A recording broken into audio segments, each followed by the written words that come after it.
క్రైస్తవ జీవితంలో రక్షణ పొందుకున్న నాటి నుండి కూడా ఒక పరిపూర్ణతకి, ఒక సంపూర్ణతకి చేరుకునే వారికి మధ్యలో చాలా పరీక్షలు ఉంటాయి. అలాగే చాలా శోధనలు ఉంటాయి. ఇవన్నిటిని ఎదుర్కొంటూ బ్రతకడమే క్రైస్తవ్యం. క్రైస్తవ్యంలోకి వచ్చిన తర్వాత నాకు ఏ కష్టం రాకూడదు అని అనుకుంటే అవివేకం. క్రైస్తవ్యంలోకి వచ్చిన తర్వాత నాకు ఏ ఇబ్బంది కలగకూడదు, నేను హాయిగా బ్రతకాలి అని ఎవరైతే అనుకుంటారో అది చాలా తెలివి తక్కువ. క్రైస్తవుడిగా నేను హాయిగా బ్రతకాలి, క్రైస్తవుడిగా నేను ఏ ఇబ్బంది లేకుండా బ్రతకాలి, క్రైస్తవుడిగా నేను ఏ ఇరుకు లేకుండా ఏ ప్రాబ్లం లేకుండా బ్రతకాలనుకుంటే అది చాలా తెలివి తగ్గుతాం. ఎందుకంటే క్రైస్తవ్యం అంటేనే ఆ సమస్యల గుండా ప్రయాణం చేయడం, లేకపోతే పరీక్షల గుండా ప్రయాణం చేయడం. ఎందుకంటే ఈ పరీక్షలు ఎవరు పెడతారు అంటే దేవుడే పరీక్ష పెడతాడు. పరీక్షలు ఎవరు పెడతారు? దేవుడు పెడతాడు పరీక్షలు. అలాగే ఎన్నో శోధనలు ఉంటాయి. శోధనలు ఎవరు పెడతారు?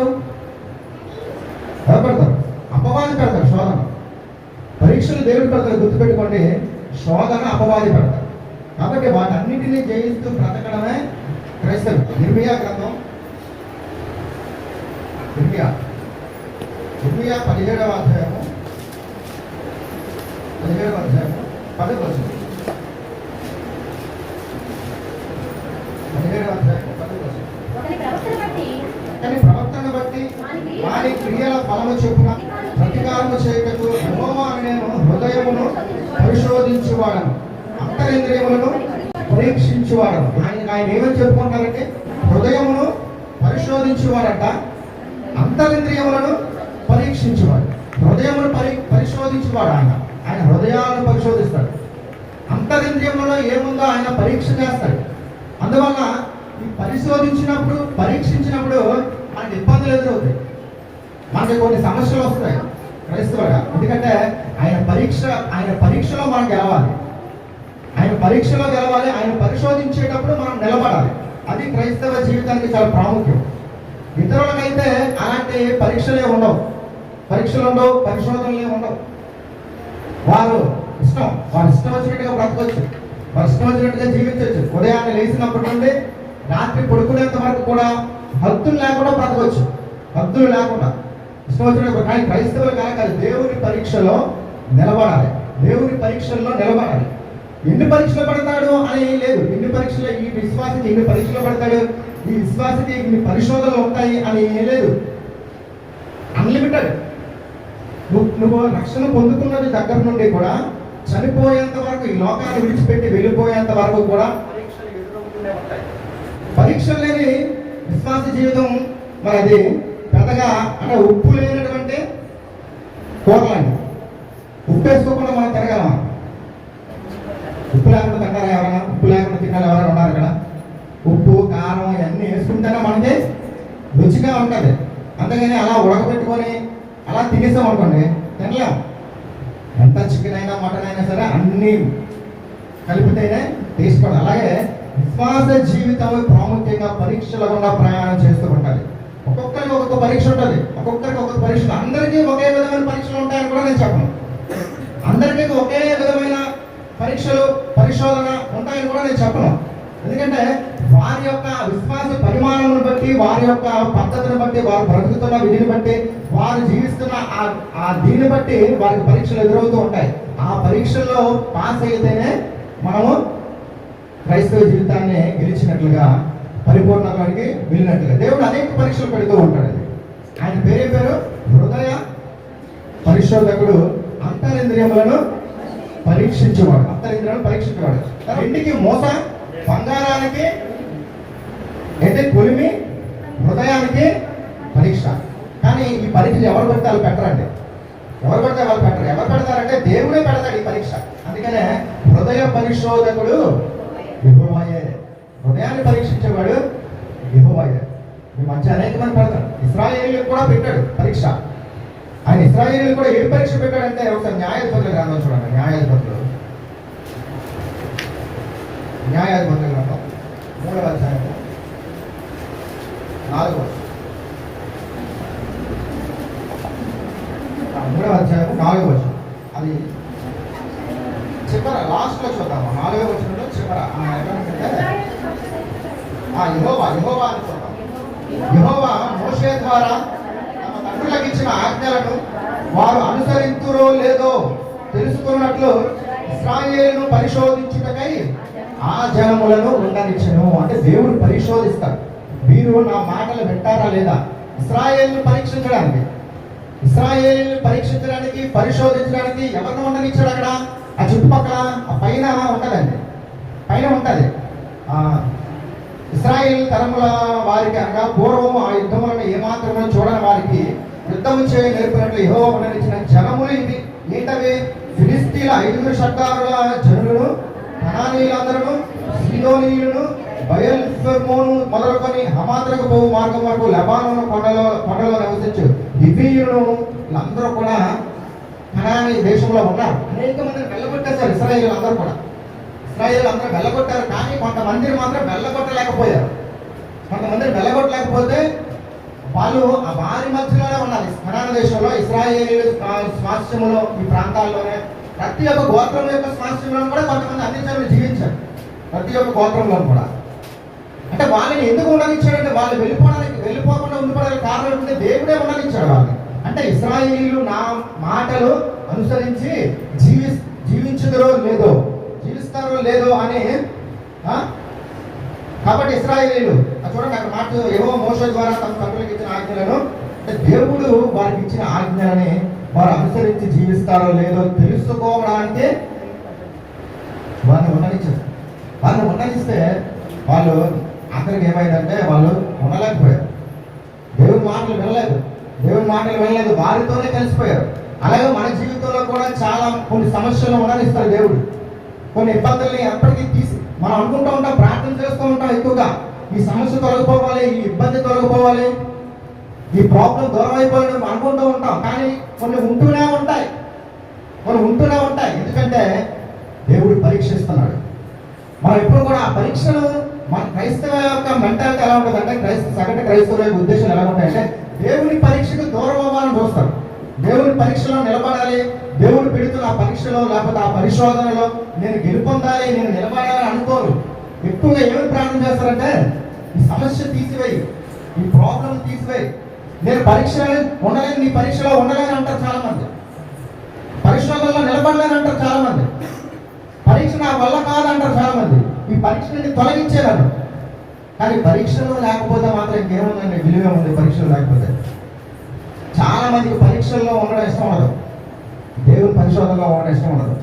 పరీక్ష లేకుండా ఎలాగ, అసలు పరీక్ష లేకుండా ఎలాగా? స్కూల్లో పిల్లలకు పరీక్ష పెడతారా? పెడతారా లేదా? పెడతారు. ఎందుకు పెడతారు? పాస్ అవ్వాలని. సంవత్సరం అంతా చదివిన తర్వాత మీ పిల్లలకి పరీక్ష పెట్టడం, ఇంటికి తీసుకెళ్ళిపోండి అన్నారనుకో, మీరు ఏం చేస్తారు? ఓకే పరీక్ష తెలుసని సంతోషపడతారా? సంతోషపడరు. అదేంటండి, సంవత్సరం అంతా చదివించాం, మీరు పరీక్ష పెడితేనే కదా మా పిల్లల యొక్క టాలెంట్ ఏంటో తెలుస్తుంది, మా పిల్లల యొక్క తెలివితేటలు ఏంటో తెలుస్తాయి, వాళ్ళ యొక్క క్యాపబిలిటీ ఏంటో తెలుస్తుంది. పరీక్ష పెట్టకుండా పంపించేస్తే ఎలాగా అని అడుగుతారా లేదా? చెప్పండి అమ్మా, అడుగుతారా లేదా? పరీక్ష పెట్టము మీ పిల్లలకంటే ఖచ్చితంగా పెట్టండి అంటాం. అలాంటి టైంలోనే వాళ్ళు కూడా ఏమైనా ఫీజులు బకాయిలు ఉన్నాయనుకోండి, ఫీజులు కట్టండి పరీక్ష పెడతామని హాల్ టికెట్లు ఇవ్వడం మానేస్తాం ఆ టైంలోనే. ఎందుకంటే పరీక్ష అనగానే ఖచ్చితంగా అప్పు చేసైనా తెచ్చి ఫీజు కడతారు. బ్యాలెన్స్ అన్ని కూడా ఖచ్చితంగా అప్పు చేసి కడతారు. ఎందుకంటే పరీక్ష చాలా ముఖ్యం. పరీక్ష పెట్టకపోతే మన పిల్లల భవిష్యత్తు తెలియదు, వాళ్ళ యొక్క టాలెంట్ ఏంటి, వాళ్ళ ఎంత క్యాపబిలిటీ ఉందో మనకు తెలియదు. ఇవన్నీ కూడా మన కలెక్టర్ ఫీజు కట్టలేదని పరీక్షలో ఆపిస్తారు, ఇంటికి పంపిస్తారు హాల్ టికెట్ ఇవ్వమని. కానీ అప్పుడు నేను ఏమన్నాను, ఒక తండ్రిగా నేను ఏమనుకున్నానంటే, పరీక్ష రాయకపోతే ఎలాగా? సంవత్సరం అంతా చదివిన తర్వాత పరీక్ష లేకపోతే ఎలాగా? పరీక్ష ఉండాలి. అందుకని వెంటనే వెళ్ళి ఆ 12,000 అప్పు చేసి కలెక్టర్ ఫీజు కట్టాను. అప్పుడే హాల్ టికెట్ ఇచ్చారు. అంటే ప్రతి తల్లిదండ్రులు ఏమన్నా చేస్తారంటే, అప్పు చేసైనా పిల్లాడికి పరీక్ష పెట్టండి అంటాం. ఫీజులు కట్టి మరి పరీక్షలు పెట్టించుకుంటాం. ఫీజులు కట్టి మరి అప్పు చేసి మరి ఫీజులు కట్టి మరి పరీక్ష పెట్టిస్తాం. ఎందుకంటే పరీక్ష పెట్టాలి, పెట్టకపోతే అవదు. వాళ్ళు పెట్టమంటే గొడవడతాం మనం, అంతేనా? ఇది తర్వాత బ్లడ్ టెస్ట్ అంటారు. బ్లడ్ టెస్ట్, రక్త పరీక్ష. 1000 రూపాయలు సరే బ్లడ్ టెస్ట్ చేయించుకోవడం ఎందుకు? మన బ్లడ్ లో ఏది ఉందో తెలియడానికి. బీపీ ఉందా, షుగర్ ఉందా, ఇంకేదైనా రోగం ఉందా, ఇంకేదైనా జబ్బు ఉందా అని తెలుసుకోవడానికి మనం అప్పు చేసి మరి హాస్పిటల్కి వెళ్ళి డాక్టర్ టెస్ట్ రాస్తారు. టెస్ట్ బ్లడ్ టెస్ట్ అంటారు కదా, పరీక్ష, రక్త పరీక్ష కడతాం. ఎందుకనుకున్నాం? రక్తంలో ఏముంది? వదిలేండి డాక్టర్ గారు, బ్లడ్ టెస్ట్ పెడతారు, ఓకే నేను చేయించుకోవడానికి వచ్చాము. చేయించుకున్నంత వరకు నిద్ర పట్టదు మనకు, అవునా కదా? చేయించుకున్న తర్వాత ఆ టెస్ట్లో కూడా పాస్ అవ్వాలి. పాస్ అవ్వాలంటే ఏం లేదని రావాలి. ఆ టెస్ట్ కూడా పాస్ అయితేనే మనకు ఆనందం. అక్కడ కూడా బ్లడ్ టెస్ట్ ఇష్టపడతాం, డబ్బులు కట్టి మరీ బ్లడ్ టెస్ట్ చేయించుకుంటాం. ఇంటర్వ్యూకి వెళ్తాం, అక్కడ కూడా పరీక్ష ఉంటుంది. ఫస్ట్ రౌండ్ అని, సెకండ్ రౌండ్ అని, థర్డ్ రౌండ్ అని, ఫోర్త్ రౌండ్ అని, ఇలా రౌండ్లుగా పరీక్షలు ఉంటాయి. పరీక్షలు అంటే అదే క్వశ్చన్స్ అడుగుతారు. అక్కడ కూడా మనం ఏం చేస్తాం? వెళ్ళి మరి వాళ్ళ ముందు వినయంగా చేతులు కట్టుకొని మరి పరీక్షకు ఒప్పుకుంటాం, పరీక్షలకి ఒప్పుకుంటున్నాం. అక్కడ కూడా మనం గమనించండి, ప్రతి దగ్గర కూడా పరీక్షకి మనమే పెట్టమంటాం పరీక్షని. పిల్లలకు ఫీజులు కట్టి మరి పరీక్షలు పెట్టమంటున్నాం, ల్యాబ్లో డబ్బులు కట్టి మరి బ్లడ్ టెస్ట్లు అది కూడా పరీక్షలు పెట్టించుకుంటున్నాం. ఇంటర్వ్యూకి వెళ్ళి 20,000 30,000 జీతానికి వాళ్ళ చేతులు పట్టుకొని మరి పరీక్షలు పెట్టించుకుంటున్నాం. అన్ని పరీక్షలు కావాలంటాం, కానీ దేవుడు పెట్టే పరీక్షలు మాత్రం ఏమంటాం? వద్దు దేవుడా, ప్రార్థన చేస్తాం, భరించలేకపోతాను ఈ పరీక్షలు, ఈ పరిశోధన భరించలేకపోతున్నాను, ఈ పరిశోధన నాకు వద్దు, ఈ పరిశోధనలో నేను నిలబడలేను, నీ పరీక్ష నాకు వద్దు ప్రభువా అని అనేక మార్లు మనం ప్రార్థన చేస్తాం. పరీక్షలు ఎప్పుడు కూడా అర్థమైన పరీక్షలు అన్నీ కావాలంటావు, దేవుడు పెట్టే పరీక్షలు ఏమంటావు? వద్దంటావా? ఎలా తెలుస్తుంది? దేవుడు గొప్పవాడుగో ఎలాంటివాడుగో ఎలా తెలుస్తుంది? ఎలా తెలుస్తుందమ్మా? ఆదాముకి హవ్వకి పరీక్ష పెట్టాడా దేవుడు? పెట్టాడా లేదా? తెలీదా? అబ్బా ఆదాం అంటే ఎవరు తెలుసా? తెలీదా? తెలుసు కదా. అబ్బకి ఆదాముకి పరీక్ష పెట్టాడు దేవుడు. చెట్టు అనే పరీక్ష పెట్టాడు. చెట్టు చాలామంది అంటారు, చెట్టు ఎందుకు వేయాలంటే అసలు దేవుడు చెట్టు ఎందుకు వేయాలి? చెట్టు వేయకపోతే అసలు లేదు కదా. చెట్టు వేయకపోతే అసలు ఆదాం పాపమే చేయడు కదా. చెట్టు వేసాడు దేవుడు, చెట్టు వేసింది దేవుడు. తిన్న తర్వాత పాపం అంటే ఎలాగా? ఇది చాలా అన్యాయం కదా అంటారు చాలా మంది అలాగే అంటారు. చెట్టు ఎందుకు వేయాలి? అసలు చెట్టు వేయకపోతే ఆదాం తిండ కదా. చెట్టు వేయకపోతే ఆదాం తినడు కదా. వేసావు చెట్టు, తిన్న తర్వాత తప్పు అంటే ఎలాగా? చాలా మంది అంటారు. చెట్టు వేయకపోతే ఎలా తెలుస్తుంది? దేవుడికి ముందే తెలుసు కదా. దేవుడి భవిష్యత్ జ్ఞానం అంటాము. ఆదాము పండు తింటాడని తెలుసు కదా, మరి ఎందుకు చెట్టు వేయాలి అంటారు చాలా మంది. ఇదొక ప్రశ్న వేస్తాను. దేవుడికి తెలుసు ఆదాము తింటాడని తెలుసు, అలాగే తినడం వాళ్ళు కూడా వస్తారని తెలుసు. దేవుడికి తినడం వాళ్ళని ప్రపంచానికి ఎలా చూపించాలి? తింటాడు అని తెలిసి చెట్టు వేయకపోతే, ఆదాము పరీక్ష పెట్టకపోతే, చెట్టే లేకపోతే పాపం అనేది ఎలా? ఆదాము తిన్నాడు, చెట్టు ఎందుకు వేసిన దేవుడు ప్రశ్నిస్తున్నారు. కానీ దేవుడు చెట్టు వేయబట్టే, పరీక్ష పెట్టబట్టే ఒక అబ్రహాం తెలిసాడు మనకి. ఈరోజు నీతిమంతులు ఎలా బయటపడతారు ప్రపంచానికి? పరీక్ష ఉంటేనే బయటపడతారు నీతిమంతులు. లేకపోతే ప్రతి అబ్రహాం ఎవరో మనకు తెలియదు, చెట్టు వేయకపోతే దేవుడు.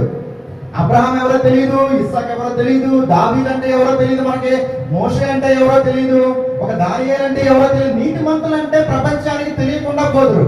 అంటే పరీక్ష, అక్కడ పరీక్ష పెట్టాడు కాబట్టి పాస్ అయిన వాళ్ళు కనిపించారు ప్రపంచానికి.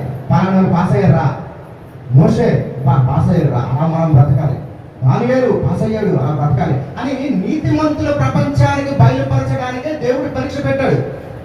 నీతిమంతులు బయలుపరచబడితే మనం ఎవరిని మాదిరిగా తీసుకుంటాం? ఆ రోజు దేవుడు చెట్టు ఎందుకు వేశాడు అంటే, చెట్టు వేయడానికి కారణం అదే, నీతిమంతులు బయటపడాలి. నీతిమంతులు దేవుడికి ఆదాము పండు తింటాడని తెలుసు, ఆ తిన్నవారిలో నుండి ఒక మోషే వస్తాడని తెలుసు, ఒక దానియేలు వస్తాడని తెలుసు, ఒక ఇర్మియా వస్తాడని తెలుసు, ఒక ఏలియా వస్తాడని తెలుసు, ఒక యేసుక్రీస్తు కూడా వస్తాడని తెలుసు. కాబట్టి అన్నీ తెలుసు, కానీ ఆ నీతిమంతుల ప్రపంచానికి కనపడాలి. ఇప్పుడు పరీక్ష లేకపోతే ఎవరికి తెలియదు. అందుకే పరీక్ష పెట్టాడు ఆదాముకి. కానీ దేవుళ్ళ గొప్ప విషయం ఏంటంటే, పరీక్ష కూడా ఆయన బలవంతం కాదు, రెండూ పెడతాడు. జీవాన్ని పెట్టాడు, మరణాన్ని పెట్టాడు. పెట్టి రెండింటిలో ఏది కావాలో తెలుసుకోమన్నాడు. ఇది పరీక్ష. పరీక్ష అంటే ఏది? మనంటాగా మన పిల్లల్ని 100 వాళ్ళు తెచ్చుకోవాలరా పీకన కూర్చొని మనం అంటాం చూడు, అలా కాదు, ఆట ఇస్తారు దేవుడు. రాత్రులు పగలాలు రాచి రంపాలు పెట్టి చదివిస్తాం చూడు బలవంతంగా. క్లాసులు స్కూల్లో దగ్గర 7 వరకు చదువుతారు. 10th క్లాస్ అయితే మరి దారుణం, అక్కడే 6-7 వరకు చదువుతారు. అంటే అయితే 8 దిక్కులు కదా 10th చదివా. అక్కడ నుండి 7-8 అవుతుంది, అంత చేయగలుగుతుంది అంత. ఏదో ఎప్పుడు వస్తారంటే 10th కదా అంటే 10th క్లాస్ పిల్లలు అంతవరకు చదువుతారు. మళ్ళీ ఇంటికి వచ్చిన తర్వాత కూడా తల్లిదండ్రులు చదువు చదువు అంటారు. దేవుడు అలా కాదండి, రెండూ పెట్టాడు దేవుడు. మరణాన్ని పెట్టాడు, జీవాన్ని పెట్టాడు. ఏది తీసుకుంటావో, ఏది చూస్ చేసుకుంటావో పరీక్ష, అది పరీక్ష. దేవుని పరీక్ష న్యాయమైనది, యథార్థమైనది, బలవంతంగా ఉన్న పరీక్ష. అన్నీ ఇస్తాడు, అన్నీ పెడతాడు. ఏది సెలెక్ట్ చేసుకుంటావో చూస్తాడు మాత్రమే.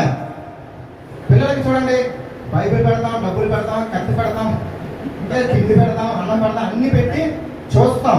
మనం చూస్తాం, పిల్లలు వెళ్ళి ఏది ముట్టుకుంటారో చూస్తాం. బలవంతం పెడతామా? మనం ఏమైనా బలవంతం పెట్టాం. అది దేవుని యొక్క తత్వం. బలవంత పెట్టేవాడు కాదు, అన్ని పెట్టి పరీక్ష పెట్టి చూస్తాడు. ఏది పట్టుకుంటావో, ఏది తీసుకుంటావో అని చూస్తాడు. అది దేవుని పరీక్ష. దేవుడు పరీక్షించేవాడు. ఆయన పరీక్షలు న్యాయబద్ధంగా ఉంటాయి, న్యాయబద్ధంగా ఉంటాయి. బలవంతం ఉండదు. చెప్తాడు, 2 పెడతాడు. ఇది చేస్తావా, ఇది చేస్తావా చూసుకో అంటాడు. ఇది చేస్తే దీనికి తగ్గ ప్రతిఫలం ఉంటుంది, ఇది చేస్తే దీనికి తగ్గ ప్రతిఫలం ఉంటుంది. రెండింటికి తగిన ప్రతిఫలం ఉంటాయి.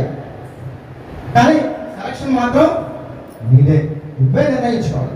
నా ప్రమేయమే లేదు. ఇది చెయ్యని నేను చెప్పను. దేవుడు అలాగంటాడు, ఇది చెయ్యని చెప్పడు దేవుడు. 2 పెడతాడు. ఏది సెలెక్ట్ చేసుకుంటాడో చూసుకో. ఇది చేస్తే దీనికి తగ్గ ఉంటుంది, ఇది చేస్తే దీనికి తగ్గ ఉంటుంది. అలా ఫ్రీడమ్ ఇస్తాడు దేవుడు. ఆదాముకి కూడా అదే ఫ్రీడమ్ ఇచ్చాడు. చెట్టు వేశాడు, 2 చెట్లు వేసాడు, ఒకటే లేదు. ఒకటే వేసి బలవంతం చేశాడు అంటే ఎవరికైనా సరే గొప్ప పగిలిపోతుంది. ఒక్కటే లేదు దేవుడు. జీవ వృక్ష ఫలము కూడా అక్కడ ఉంది మధ్యలో, దాన్ని వదిలేస్తారు అందరూ కూడా. జీవ వృక్ష ఫలం ఉంది, మంచి చెడ్డల తెలివించి ఫలం కూడా ఉంది. జీవ వృక్ష ఫలం ఉంది, మంచి చెడ్డల తెలివించి ఫలం ఉంది. 2 దేవుడు చెప్పనక్కనే చెప్పాడు. ఇది తింటే చస్తావు అంటే ఇది తింటే బ్రతుకుతావని అర్థం. అది ఇది తింటే చచ్చిపోతావరా అంటే దానికి అర్థం ఏంటి? 2 పెట్టి ఇది తిన్నావా చచ్చిపోతావు అంటే ఇది తింటే బ్రతుకుతావని అర్థం. దేవుడు అలాగనే తినకుండా ఆపలేదండి ఆదాముని. తింటే చచ్చిపోతామని చెప్పాడు, కానీ తినకుండా ప్రార్థన చేయలేదు. తింటావా, తిను నీ ఇష్టం, కానీ తింటే చచ్చిపోతావు. అలా పెట్టాడు దేవుడు పరీక్ష. ఆయన పరీక్షలు అలా ఉంటాయి, న్యాయబద్ధంగా ఉంటాయి. కానీ ఇంకొకరు కూడా ఉన్నారు అందరూ. ఈ సమయం అంతా ఖచ్చితంగా వాడి కోసం మాట్లాడాలి. ఇంకోటి ఎవరంటే శోధన. అపవాది శోధకుడు మాత్రం పరీక్ష పెట్టడం, వాడు శోధిస్తాడు. శోధనకు పరీక్షకు తేడా ఏంటంటే, శోధన అంటే టెంప్ట్ అంటారు కదా, టెంప్టేషన్. పరీక్ష test, testing and tempting. Testing అనేది న్యాయబద్ధంగా ఉంటుందండి. ఉంటాయి చూస్ ద వర్డ్స్ అంటారు కదా, 4 ఇచ్చి ఇందులో ఏదో సెలెక్ట్ చేసుకోమంటాడు. బలాంతమే లేదు. తప్పు రాస్తే అక్కడ రాంగ్ మార్క్ పడుతుంది, రైట్ చూస్ చేసుకుంటే రైట్ మార్క్ పడుతుంది. కానీ శోధన టెంప్టింగ్ ఎలా ఉంటుందంటే, వాడు ఇది చేస్తావా అండు వాడు ఎలా ఉంటాడంటే ఇది చెయ్యి అంటాడు అంతే.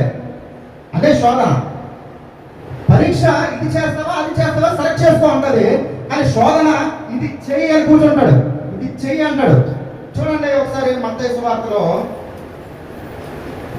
మత్తయి సువార్త 4వ అధ్యాయము,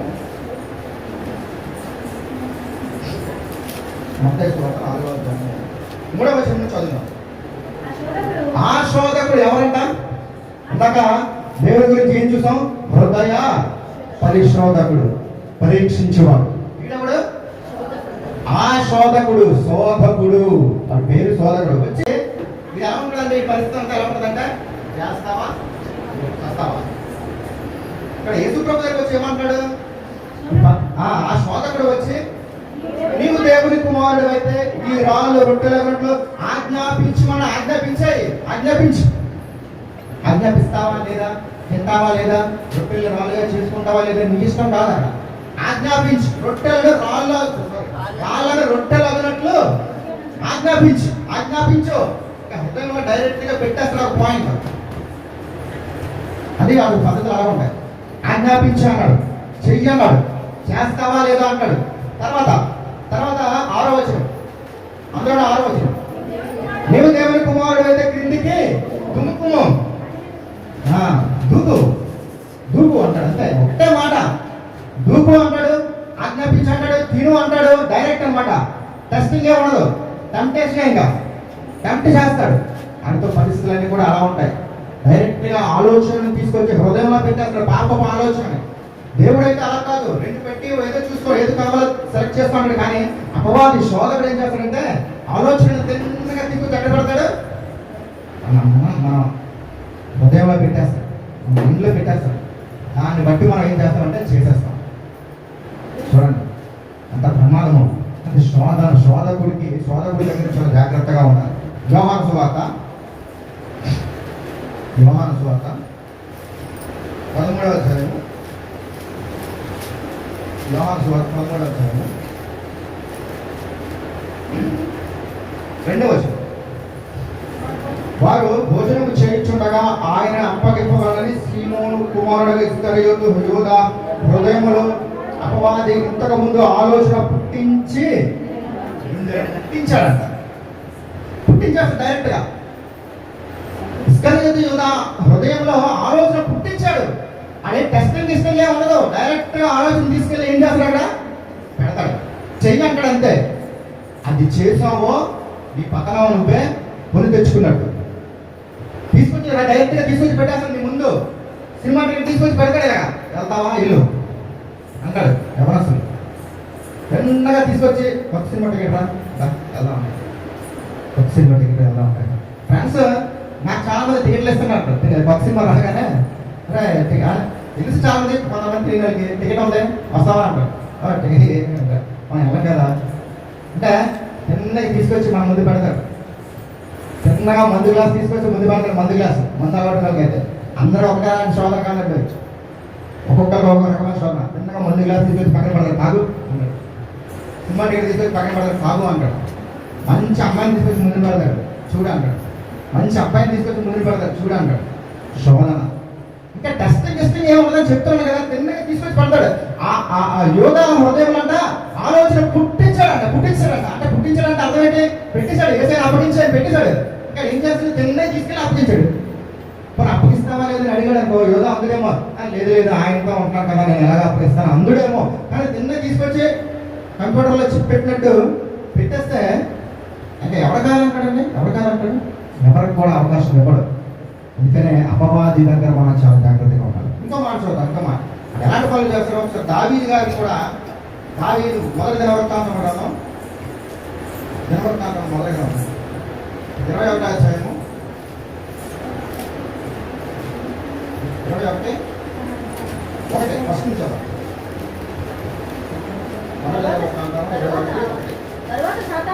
తర్వాత సాతాను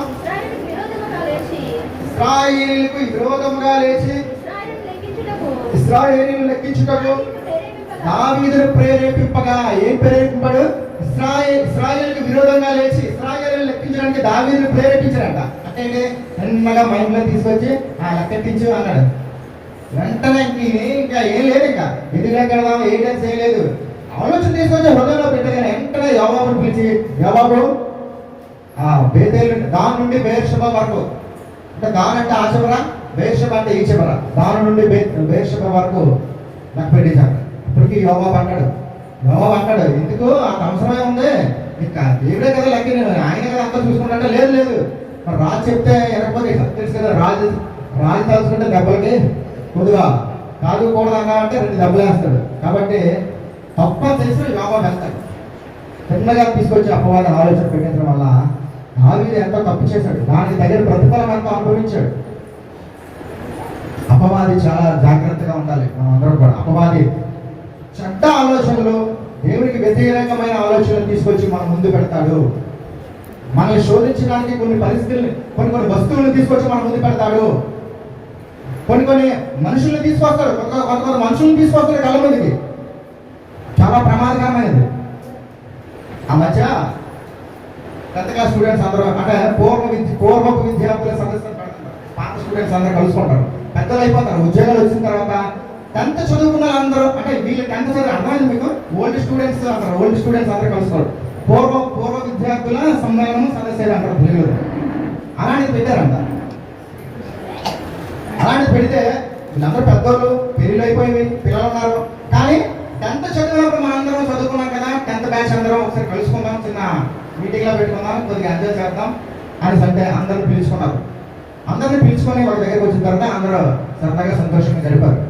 అందులోని ఒక అమ్మాయి ఒక అబ్బాయి అప్పుడు ఇప్పుడు ప్రేమించుకున్నారంట. ఇప్పుడు 10th లో ప్రేమించుకున్నారంట. ఇప్పుడు అలా దగ్గర ఒకరికి 45 అలా వస్తాయి, 50 దగ్గరికి వస్తుంటాయి, బహుశా 45 అలా వస్తుంటాయి వయసు. అప్పుడు 17-18 సంవత్సరాలు ఉన్నప్పుడు ఏదో ఆకర్షణ, వాళ్ళకి తెలియదు అప్పుడు, అది కూడా అప్పుడు చేసుకున్నారు. తర్వాత విడిపోయారు, పెళ్ళిళ్ళు అయిపోయి పిల్లలు పుట్టేశారు. ఇప్పుడు మళ్ళీ ఓల్డ్ పూర్వపు విద్యార్థుల సదస్యంగా అందరూ వచ్చారు, మళ్ళీ చూసుకున్నారు. మళ్ళీ చూసుకోగానే మళ్ళీ మాట్లాడుకున్నారు. చచ్చిపోయిన ప్రేమ బ్రతికించారు. మళ్ళీ కప్పెట్టేసిన పంపులు ఏం చేశారు, చంపి బయటికి తీసి అప్పుడు ఎప్పుడో అయిపోయింది, పెళ్ళి అయిపోయి పిల్లలు పుట్టారు. ఇప్పుడు మళ్ళా చూసుకోవడం మొదలెట్టారా, ఏంటి బాగున్నావా, ఒకసారి చూసేసరికి ఏంటి బాగున్నావా, అది ఏదో మాట్లాడుకొని ఇంకా సరదాగా మాట్లాడుకొని నీ ఫోన్ నెంబర్ నాకు ఇవ్వు, నా ఫోన్ నెంబర్ ఏమో అని మళ్ళీ ఈ మీటింగ్ అయిపోతుంది. ఇంటికి వెళ్ళిపోయి ఎవరు ఊరు వెళ్ళిపోయారు. వెళ్ళిపోయినా సరే మళ్ళీ ఫోన్లు చేసుకున్నారు, మాట్లాడుకుంటున్నారు. వెళ్ళిపోయారు, మళ్ళీ ఫోన్లు చేసుకుని ఏంటి ఎలా ఉన్నా, ఈ ఆయన ఉన్నాడు, 2 పిల్లలు ఉన్నారు, ఆయనకేమో భార్య ఉంది, 2 పిల్లలు ఉన్నారు. అయినా సరే మళ్ళీ 2 ఫోన్లు మాట్లాడుకొని మళ్ళీ చిగురింపు చేస్తారు. అంటే ఈ పౌలు అంటారు కదా, పడుమరుగైపోయిన ప్రేమ మళ్ళీ చిగురించింది అంటారు కదా, అలా మళ్ళీ చిగురించింది అనమాట ఈ ప్రేమ, పనిమాల ప్రేమ. అయితే ఇప్పుడు ఆ భర్తకి తెలియకుండా ఈవిడ ఫోన్లు చేస్తుంది, భార్యకి తెలియకుండా అతను ఫోన్ చేస్తున్నాడు. వీలైతే కలుసుకుందాం, కలుద్దాం ఒక దగ్గర అనే విధంగా కూడా వచ్చేస్తారు. ఒకసారి భర్త ఊరిలో, ఈవిడ భర్త ఊరంతే, మా భర్త ఇంట్లో లేడు రా అంటే అతను వచ్చాడు. వచ్చిన తర్వాత అంటే అకస్మాత్తుగా ఆ భర్త వచ్చేసాడు. వీళ్ళని చూడకూడని పరిస్థితుల్లో చూశాడు. చూడకూడని పరిస్థితుల్లో చూసి కోపాన్ని ఆపుకోలేక ఆ భర్తను ఆ మగాన్ని చెప్పేశాడు, అతని భార్యను కూడా చెప్పేశాడు. ఇప్పుడు అతను జైలుకి వెళ్ళిపోయాడు. ఫ్యామిలీ చూడండి పరిస్థితి అయిపోయిందంటే, అతను జైలుకి వెళ్ళిపోయాడు, 2 పిల్లలు ఉన్నారు, పిల్లలు అనాథలు అయిపోయారు. ఈ చచ్చిపోయాడు భార్య ఏమో విధవరాలు అయిపోయింది. భర్త లేకపోవడం వల్ల ఆ పిల్లలు కూడా అనాథలు అయిపోయారు. అంటే 2 కుటుంబాలు ఏమయ్యేవి, ఆనందంగా సంతోషంగా గడుపుతున్న కుటుంబాలు ఏమయ్యేవి, ఎప్పుడో కనుమరుగైపోయి మాసిపోయినటువంటి ప్రేమ ఆ వ్యక్తుల్లో ఒకసారి సాధారణంగా కళ్ళ ముందుకు తీసుకొస్తాడు. చాలా గుణపాఠం ఇది అందరికీ కూడా. అంతవరకు హాయిగా బతుకుతారు. ఆ ప్రేమ లేదు, దోమ లేదు, ఏది లేదు మైండ్లోని. భార్య, పిల్లలు, కుటుంబము, జీవితము, భర్త, పిల్లలు, కుటుంబము, జీవితము హాయిగా ఉన్నారు. ఈ పనికిమాలిన సదస్సు, పూర్వ విద్యార్థుల సదస్సు అనేది ఉంది, చాలా ప్రమాదకరమైనది. నీ పాత స్నేహితులు మళ్ళీ ముందుకు తీసుకొస్తుంది. నువ్వు అందులోకి వెళ్ళి కరెక్ట్గా నిలబడగలంటే వెళ్ళు. మనకి కూడా అన్ని పరిస్థితులు వస్తుంటాయి. పూర్వ విద్యార్థులు 10th అందరూ కలుసుకున్నా రారా అంటారు, వెళ్తావా, వెళ్ళు. అక్కడ నీ పరిస్థితి ఏంటంటే, వెళ్ళవా, హాయ్ హలో ఎలా ఉన్నారు, నీ ఫ్యామిలీని తీసుకెళ్ళు. ముఖ్యంగా నా భర్త, నా పిల్లలు పరిచయం చేయ అందరికీ, నా భార్య, నా పిల్లలు పరిచయం చేయ అందరికీ. అంతకుముందు ఎవరైనా నువ్వు చూసిన వాళ్ళు కానీ ఎవరైనా చెప్తే హాయ్ హలో అంతవరకే, కింద ఇంటికి వచ్చారు, నోరు మూసుకొని కూర్చోవాలి. అది విశ్వాసికి మాత్రమే అది చెల్లుతుంది. కానీ నువ్వు ఆ చూపులు మళ్ళీ ప్రారంభించి ఆ పరిమాణాలు మళ్ళీ నీ హృదయంలోకి తెచ్చుకుంటే కుటుంబాలు నాశనం అయిపోతాయి, ప్రాణాలు అయిపోతాయి. అలాంటి పరిస్థితి కనిపిస్తాడు అపవాది. కళ్ళ ముందుకు తీసుకొస్తాడు. మర్చిపోతావు, నువ్వు ఎప్పుడో మర్చిపోయావు, నువ్వు ఎప్పుడో హాయిగా బ్రతుకుతున్నావు. వీడెందుకు హాయిగా బ్రతకాలని నీ కళ్ళ ముందుకు తీసుకొస్తున్నారు వ్యక్తిని. ఆ వ్యక్తిని చూడగానే నువ్వు కనిపించిన బాగున్నారా, ఓకే, బాగున్నావా అని కూడా అనకూడదు. బాగున్నారా, ఓకే, బాగున్నారు, ఓకే, బాగున్నారు, ఓకే, నా పరిస్థితి ఓకే, సరే, అంతే కరెక్ట్. ఇంకా అంతే, ఇంకా అంతేగాని కనిపించారు కదా అని మళ్ళీ తప్పదు. అది విశ్వాసానికి తగదు, చాలా ప్రమాదం దారి చేస్తుంది. కుటుంబాలు నాశనం అయిపోతాయి. భర్త కోపం ఎలా ఉంటుందంట, భర్త సొంత విధానంలో ఉంటుంది. చాలా ఆ కోపం అన్న ఆపలేరంట. భర్తకు ద్రోహం చేస్తే భార్య పరిస్థితి చాలా దారుణం ఉంటుంది, భార్యకు ద్రోహం చేస్తే భర్త పరిస్థితి కూడా దారుణం ఉంటుంది. అందుకనే శోధకుడు ఏం చేస్తాడంటే, తిన్నగా తీసుకొచ్చి నీ కళ్ళ ముందు పెడతాడు, తప్పించుకోలేకుండా ప్రయత్నిస్తాడు, తప్పించుకోలే పరిస్థితి కల్పిస్తాడు. కాబట్టి చాలా జాగ్రత్తగా శోధనలు జయించాలి. శోధనలు జయించాలి, శోధనలను జయించాలి, పరీక్షలో పాస్ అవ్వాలి. ఈ 2 చాలా ప్రాముఖ్యం. అర్థమవుతుందా? శోధన తీసే ప్రభు అనకూడదు, శోధనను జయించే శక్తి నాకు దయచేయని అడగాలి. శోధనలు భరించలేకపోతున్నాను, పరీక్షలు భరించలేకపోతున్నాను అనకూడదు. పరీక్షల్లో గెలవాలి, శోధనలు జయించాలి. నేను చెప్పండి, మళ్ళీ చెప్పండి అందరూ. పరీక్షల్లో చెప్పాలి, పరీక్షల్లో గెలవాలి, శోధనలు జయించాలి. అదే క్రైస్తవ జీవితం. ఏది లేకపోతే ఏముంది? యేసుక్రీస్తు ప్రభువు మనకు మాదిరిగా ఉన్నారు. ఆయన పరీక్షల్లో గెలిచారు. ఆయన అనేక పరీక్షల్లో గెలిచారు. ఆ ప్రస్తుత సమాజంలో అనేక పరీక్షలు ఎదురయ్యాయి, ఆయనకి గెలిచారు. అపవాది ఆయన శరీరధారి ఉన్న దినములలో ప్రతి దినము కూడా ఆయన శోధిస్తూ ఉన్నాడు, జయించాడు. నా శోధనలలో నాతో నిలిచి ఉన్నవారు మీరే. అంటే ఆయన ఎన్ని శోధనలు భరించారు చూడండి యేసుక్రీస్తు ప్రభు. అందు దినమో శోధన ఆయనకి. ఎప్పుడు ఆయన జీవితం సాఫీగా లేదు. 33.5 సంవత్సరాలకు ముందు కూడా అనేక శోధనలు ఉన్నాయి ఆయనకి. రాయబడలేదు కానీ ఖచ్చితంగా అపవాది ప్రయత్నిస్తూనే ఉంటాడు. అది మనకు చెప్పలేదు కానీ ఖచ్చితంగా ప్రయత్నించిన అపవాది. ఆ శోధనలో కూడా ఆయన జయించాడు, పరీక్షలో నిలబడ్డాడు. కాబట్టి చాలా జాగ్రత్తగా మనం జీవితాన్ని కొనసాగించాలి. క్రైస్తవ జీవితాన్ని పరీక్షల్లో గెలవాలి. యాకోబు పత్రిక అబ్రహామును కూడా దేవుడు పరీక్షించాడా లేదా? మొదట ఆదికాండం చేద్దాం. ఆదికాండం చేయడం మొదట ఆదికాండం 22వ అధ్యాయము. ఆదికాండం 22వ అధ్యాయము మొదటి వచనం. ఆ సంగతులు జరిగిన తర్వాత దేవుడు అబ్రహాముని పరిశోధించాడు. అందరినీ ఎవరిని విడిచిపెట్టలేదండి. ముఖ్యంగా ఎవరిని పరిశోధిస్తాడంటే దేవుడు నీతిమంతులనే పరిశోధిస్తాడు. ప్రతి అడ్డమైన పరిమాణాన్ని పరిశోధించడం దేవుడికి అంత తీరిక లేదు. ఆయనకి రోడ్డు మీద పోయే వాళ్ళని అన్యుల్ని పరిశోధించడు. ఆయన ఎవరిని పరిశోధిస్తాడంటే నీతిమంతులను మాత్రమే పరిశోధిస్తాడు. ఎందుకంటే ఆ నీతిమంతులు తమ నీతిని కాపాడుకుంటారా లేదా, తమ నీతిని కాపాడుకొని నిలబడతారా లేదా. అబ్రహాము నీతిమంతుడిగా కనిపించాడు. ఎప్పుడంటే ఆ పరిశోధన దేవుడు అబ్రహాముని పరిశోధించాడట. ఆ పరిశోధనలో అబ్రహాం ఏమయ్యాడు? గెలిచాడు. కాబట్టి అబ్రహాము పరిశోధించాడు. ఆ ఏమయ్యాడు? నీతిమంతుడయ్యాడు. అబ్రహాం నీతిమంతుడయ్యాడు. దావీదుని పరిశోధించాడు. దావీదు నీతిమంతుడయ్యాడు. మోషేను పరిశోధించాడు. మోషే నీతిమంతుడయ్యాడు. భక్తులందరినీ కూడా దేవుడు విడిచిపెట్టలేదు. ఎవరిని విడిచిపెట్టాడు? అందరినీ పరిశోధించాడు. అందరూ నీతిమంతులుగా తీర్చబడ్డారు. అలాగే నిన్ను నన్ను అందరినీ పరిశోధిస్తాడు. పరిశోధిస్తే మనం నీతిమంతులుగా నిలబడాలి. పరిశోధించకపోతే అబ్రహాం ఎవరో మనకు తెలియదు. చెట్టు ఎగిపోతే గొప్పతనం లేదు. చెట్టు ఎగిసాడు కాబట్టే తెలిసింది అందరికీ. పరీక్ష లేకపోతే అవ్వదు. కరోనా టైంలోని 10th పాస్ అయ్యారు ఎవరు ఉన్నారు ఇక్కడ? కరోనా టైంలో అందరూ పాస్ అయిపోయారు. అంటే అందరూ పాస్ అయ్యారు. కష్టపడి చదివే ఉన్నారు పాప. రాత్రులు పగలు కంటి మీద కుటుంబ లేకుండా చదివారు కొంతమంది. ఇప్పుడు వాళ్ళు ప్రపంచానికి తెలియకుండా పోయారు. అర్థమవుతుందా మీకు? కష్టపడినోడు తెలియకుండా పోయాడు. ఎందుకంటే అందరినీ పాస్ చేశారు. ట్యూషన్లకు వెళ్ళి చదువుకొని ఇబ్బందులు పడి ఉదయాన్నే లేచి రాత్రి పడుకునే వరకు చదువుకున్న వాళ్ళు కూడా వాళ్ళ గొప్పతనం బయటపడలేదు. ఎందుకంటే అందరూ పాస్ చేస్తారు. ఇప్పుడు చెట్టు ఎక్కిపోతే అలాగే ఉంటుంది పరిస్థితి. చెట్టు ఎక్కిపోతే అబ్రహాం ఎవరో మనకు తెలియదు. అబ్రహాం నీతిమంతులు అనగా మనం. ఎందుకంటే అందరూ నీతిమంతులు. అప్పుడు అందరూ నీతిమంతులే. చెట్టు లేకపోతే నీతి బయటపడదు. నీతిమంతుడు నీతి బయటపడదు. అందుకని దేవుడు చెట్టు వేశాడు. పరీక్ష లేకపోతే మన గొప్పతనం బయటపడదు. ఇప్పుడు ఆ కరోనాలో గొప్పతనం బయటపడలేదు. అందరూ పాస్ అయిపోయారు. చదవలేనోడు కూడా పాస్ అయిపోయాడు. చదివినోడు పాస్ అయిపోయాడు. ఇప్పుడు అదే కానీ పరీక్ష కరెక్ట్గా పెట్టుంటే చదవలేని అందరూ ఫెయిల్ అవుతారు. చదివినోడు మంచి మార్కులు వస్తే అబ్బాయి కష్టపడ్డారా అని మనకు తెలుస్తుంది. ఇప్పుడు ఆ కష్టపడినోడు కూడా పాస్ అయిపోయి అందరూ పాస్ అయిపోవడం వల్ల ఎవరు గొప్పతనం బయటపడలేదు. ఇప్పుడు ఈ సంవత్సరం అయితే ఆ అమ్మాయి ఎవరో ఎన్ని మార్కులు వచ్చాయి? 599 మార్కులు. పరీక్ష ఉంటేనే ఆ 599 వచ్చేది తెలిసింది. ఒకే మార్కు తక్కువ 600కి ఒక మార్కు తక్కువ. అదే పరీక్ష లేకపోతే ఆమె గొప్పతనం మనకు తెలుస్తుందా? పేపర్లో వేస్తారా? లేదు. అందుకనే దేవుడు చెట్టు ఎవరైనా చెట్టు ఎందుకు వేసాడు దేవుడు అని అడిగితే అలా చెప్పండి. చెట్టు వేయకపోతే గొప్పతనం ఎలా తెలుస్తుంది? పరీక్ష లేకపోతే నీ మార్కులు ఎవడో తెలుస్తాయి అన్నప్పుడు. పరీక్ష లేకపోతే నీ మార్కులు ఎవడో తెలుస్తాయి. 50 మంది స్టూడెంట్లకి పరీక్ష పెడితే అందరూ ఫస్ట్ క్లాస్ ఎవడో తెలుస్తుంది. పరీక్ష పెట్టకుండా అందరూ పాస్ అయితే ఫస్ట్ ఎవడో సెకండ్ ఎవడో కదా. అందువల్ల పరీక్షలో నిలబడాలి మనందరూ కూడా. అంటే ఏ పరీక్ష పెడతారో నాకు తెలియదు చెప్తుంది. నీకు పరీక్ష వస్తుంది, పలానా పరీక్ష, నీకు పలానా పరీక్ష అది నాకు తెలియదు. కాబట్టి పరీక్ష అయితే ఉంటే నిలబడండి అని చెప్తాను. ఏ పరీక్ష నాకు తెలియదు. శోధనలు అయితే ఉన్నాయి, తట్టుకున్నాయని చెప్తాను. ఏ శోధనలో నాకు తెలియదు చెప్పడానికి. కాబట్టి విశ్వాసుల జీవితము, క్రైస్తవ జీవితము చాలా కష్టమైనది, క్లిష్టమైనది. ప్రభు సహాయం ఉంటే చాలా సులువైనది. నువ్వు ప్రభు మీద ఆనుకున్నవా సులువే. నువ్వు ప్రభు మీద ఆనుకోకపోతే కష్టం. యాకోబు పత్రిక ఏదో చెప్పండి. యాకోబు పత్రిక 1వ అధ్యాయము 3వ వచనము అలాగే 12వ వచనం కూడా చదువుతాం. యాకోబు పత్రిక. సహోదరులారా, మీ విశ్వాసమునకు కలుగు పరీక్ష ఓర్పును పుట్టించిన ఎరిగి మీరు నానా విధములైన శోధనలో పడినప్పుడు అది మహానందమని ఎంచుకు తెచ్చుకోండి. మీరు శోధనలో పడుతున్నారంటే ఏం చేయాలి? దేవుడు అన్నారు. దేవుడు శోధించడు. శోధన పెట్టేవాడు ఎవడు? అపవాది. కానీ దేవుడు పర్మిషన్ ఇస్తాడు, అంతే, ఏం చేయలేదు.